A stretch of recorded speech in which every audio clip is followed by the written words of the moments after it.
My name is Sean, and this is my big sister, Anne. I am just a regular kid. I'm good at school, but I don't like math. I love soccer, swimming, and going to the movies. I have the best dog in the world. Annie and I are spending a lot of time together lately. I think she and my dad are trying to cheer me up. I think they feel bad for me because one day I came home from school excited to tell my mom all about a new kid that started in my class. I ran into the kitchen and saw a bunch of empty beer bottles on the table. She also had one in her hand. She was on the phone and yelling. I asked her if she was okay, but she didn't answer, so I asked her again. That's when she started to get mad. She hung up the phone and yelled at me for interrupting her. She hit my face and I started to cry. That's when she got really mad. She grabbed her high-heeled shoe and started hitting my face with it. I tried to tell her I was sorry, but she didn't listen. She hit my eye. I felt something wet running down my face. It was blood. She must have seen the blood too, because that's when she just stopped. She dropped the shoe, grabbed me, and threw me into the car.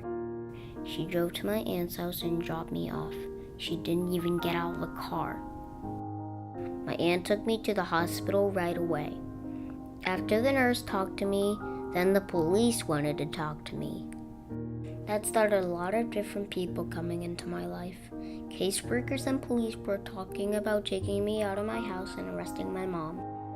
Dad didn't want Mom to go to jail. My aunt wanted my dad to leave my mom. I was just sitting in the middle with no one asking what I wanted. Someone told the court what had happened with my mom and that I needed to be safe. The court decided that I needed someone to look out for me. That's when I met my MCAP, Lisa. She worked with a group that made sure that each kid that had to go to court because someone hurt them got their own lawyer. She made sure that people paid attention to what I wanted and how I felt. Lisa was always there for me. She was there when I had to talk to the police and tell them what had happened. She explained exactly what would happen when I got to the court and had to sit in front of all those grown-ups and tell what my mom did. She made sure that the judge and other grown-ups thought about what I needed. I live with just my dad and my sister now. Mom sees us once a month while she's getting help to stop drinking. I miss her, but I'm glad that she's getting better. Lisa still calls me to see how I am. I know if I ever needed her, she would be there for me. I had someone to speak for me. I hope other kids going through something like that have their own MCAP to fight for them. I know that I am one of the lucky kids. Every 10 seconds in America, a child is abused. Some of their stories are similar to this one. Some are much worse.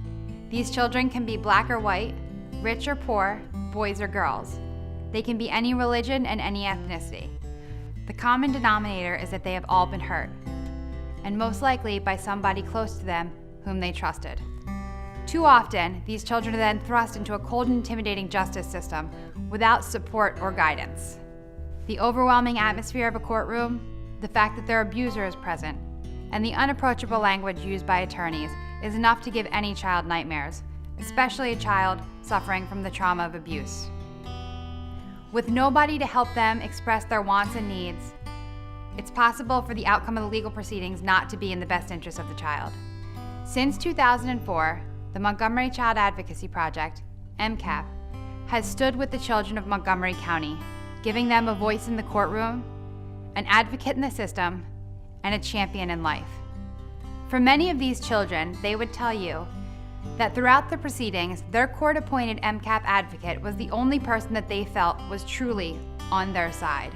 With the help of a corps of volunteers, our organization has helped thousands of children, and with your help, we can help thousands more. Join us as we give strength and a voice to children in need. Become a defender of a child's right to live free from abuse and neglect, a child's right to be a child.